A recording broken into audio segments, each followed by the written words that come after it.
démocratique du Congo avec vous, Lambert Mende. Bonsoir. Bonsoir. Vous êtes le ministre congolais de la communication, porte-parole du gouvernement. Vous êtes de passage à Paris et nous allons parler de ces manifestations contre le pouvoir qui se sont soldées ces derniers jours par la mort de 12 personnes. Ça, ce sont les chiffres du gouvernement. 42 personnes tuées selon la Fédération internationale des droits de l'homme. Les manifestants, on le rappelle à nos téléspectateurs, qui protestaient contre un article d'une nouvelle loi électorale qui prévoyait un recensement de la population auquel était liée la présidentielle de 2016, ce qui faisait en fait que le scrutin était repoussé et de fait, eh bien, le président Joseph Kabila aurait pu rester au pouvoir. Alors les sénateurs ont amendé cet article qui était très contesté. Est-ce qu'on peut dire ce soir que le pouvoir a reculé face à la rue? Je pense qu'il faut d'abord dire que les sénateurs ont amendé, mais que la majorité, c'est-à-dire l'Assemblée nationale, est allée plus loin encore. On ne s'est pas contenté de l'amendement du Sénat, qui était déjà en soi un rapprochement des points de vue, une tentative de consensus.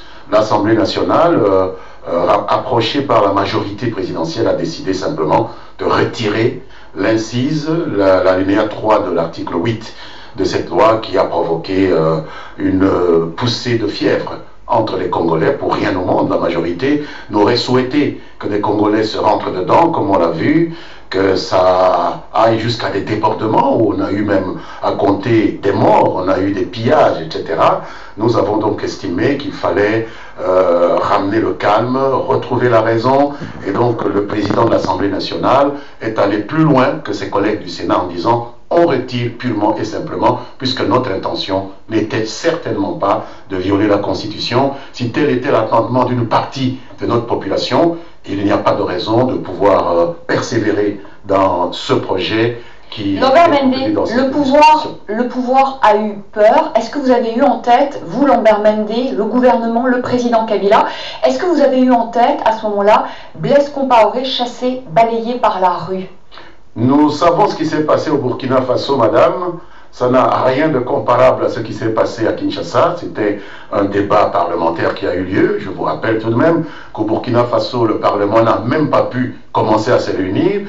En République démocratique du Congo, le Parlement s'est réuni, malgré la décision de certains de nos collègues de l'opposition de l'empêcher de se réunir. C'est que donc l'État existait peut-être mieux, était mieux sur ses bottes à Kinshasa qu'à Ouagadougou. Le Parlement a terminé son travail, il a même adopté une loi et le dialogue a prévalu en République démocratique du Congo. On n'a pas compté des foules comme au Burkina Faso, et pour tout vous dire, la RDC n'est certainement pas le Burkina Faso. Donc vous n'avez pas peur? Non, vous nous dites, vous n'avez pas peur. Mais alors pourquoi Lambert Mende... Nous ne travaillons pas sur le mode de la peur. Vous n'avez pas peur, mais non. Pourquoi Lambert Mende? Pourquoi couper Internet? Pourquoi brouiller nos confrères de Radio France Internationale, RFI, qui étaient brouillés encore aujourd'hui à Kinshasa? L'Internet mobile, on n'y a toujours pas accès à Kinshasa. Vous n'avez pas peur, mais pourquoi couper les réseaux sociaux? Pourquoi couper l'Internet? Pourquoi brouiller nos confrères de RFI? Pourquoi il y a Vigipirate à Paris depuis qu'on a tué des gens chez Charlie Hebdo? Pourquoi on envisage des mesures de contrôle des réseaux sociaux? Et c'est parce que le gouvernement français a peur? Madame, il y a une responsabilité d'un gouvernement de maintenir l'ordre public, de maintenir la sécurité. Quand nous prenons ces dispositions, ce n'est pas parce que nous avons peur, c'est parce que nous avons un devoir à accomplir d'arrêter des mains criminelles qui sont en train de commettre des actes qui sont défavorables à la tranquillité et à la paix publique. Voilà tout. En France, l'Internet est tout de même, on le dit quand même, nos téléspectateurs, n'est tout de même pas coupé malgré... Il y a des contrôles qui sont envisagés, nous sommes tout à fait au courant. Mais l'Internet n'est quand même pas coupé. L'appel de l'opposant Étienne Tshisekedi n'a pas été relayé, en l'occurrence parce que l'Internet était entre autres coupé et les SMS. Il appelait à manifester aujourd'hui pacifiquement pour faire tomber Joseph Kabila, donc un appel qui n'a pas été relayé. Vous diriez aujourd'hui que l'affaire est close, que la loi électorale est amendée? Ou est-ce que vous vous dites, c'est peut-être pas la fin de ces manifestations? Est-ce que vous craignez qu'il y ait d'autres manifestations encore? Nous ne vivons pas sur la crainte ou pas la crainte de manifestations. Depuis 2011, M. Tshisekedi fait ses revendications, il en a bien le droit. Personne ne l'en empêche. Je ne pense pas qu'il y a eu des perturbations significatives à cause de ces revendications. Il les fera toujours, c'est tout à fait normal, mais nous sommes quand même à moins de 2 ans de la fin de ce mandat dont il réclame, disons, la remise en cause. La question que nous nous posons est de savoir si nous répondions favorablement à cette requête du président de l'UDPS, qui est le chef de l'opposition chez nous, Est-ce que cela veut dire qu'il n'y aura plus de problème de deuxième ou troisième mandat pour le président Kabila, puisqu'on annulerait donc son mandat? Vous voyez l'irrationalité de certaines demandes. Le juge constitutionnel, le juge électoral a déjà tranché pour les élections de 2011. Nous entendons effectivement répondre positivement à l'appel au dialogue de M. Tshisekedi et de ses amis, mais pas pour remettre en cause le vote de 2011. Pas parce que nous avons peur, mais parce que nous savons que la responsabilité que nous avons, c'est d'écouter nos compatriotes dans les institutions, hors des institutions, c'est le devoir d'un dirigeant. Lambert Mende, des compatriotes qui, pour certains d'entre eux, en tout cas, ont peur, c'est pour ça qu'ils sont descendus dans la rue, peur que Joseph Kabila ne se représente pour un troisième mandat. Mais à qui l'a-t-il dit? Mais alors justement, Lambert Mende, on peut retourner l'inverse. Quand vous avez une situation aussi tendue, pourquoi Joseph Kabila ne vient-il pas s'adresser à ses compatriotes et ne leur dit-il pas, écoutez, moi je fais mes 2 mandats et je pars? Joseph Kabila reçoit ces questions depuis 2011. Il est assailli de ces questions-là. Depuis 2011. Tous les journalistes, y compris même ceux qui viennent de France 24 ou de France Média Monde, lui posent cette question-là. Et tous les jours, il répond « Je respecterai scrupuleusement la Constitution ». Alors, d'autre part, vous avez des adversaires politiques de Joseph Kabila qui vous disent « Il ne respectera pas la Constitution, il va revenir, il va se présenter pour un 3e mandat ». Je me demande bien au nom de quelle logique, par quelle alchimie, vous parvenez à croire les adversaires de Kabila parlant de Kabila et vous ne faites aucun cas de ce que Kabila dit de lui-même, qui va respecter la Constitution. Je trouve cela foncièrement injuste, pour ne pas dire intellectuellement malhonnête. Mais Lambert Mende, on a quand même pu se poser la question quand même avec Joseph Kabila dit en effet qu'il ne fera pas un 3e mandat, mais il y a quand même eu la volonté quand même de modifier cette loi électorale, de faire un recensement qui aurait repoussé le scrutin au-delà de 2016. Si je vous présente ce texte de loi que j'ai dans une farde ici, vous ne me montrerez nulle part le mot recensement, vous ne verrez nulle part le mot conditionner le recensement à l'élection au recensement. Ce sont des procès d'intention que les adversaires politiques de Kabila ont mis en œuvre et nous sommes très surpris de la complaisance dont il bénéficie dans vos rédactions. Nulle part le président Kabila, ni la majorité, ni le gouvernement n'ont mis dans le projet qui a été présenté à l'Assemblée nationale, même le mot recensement.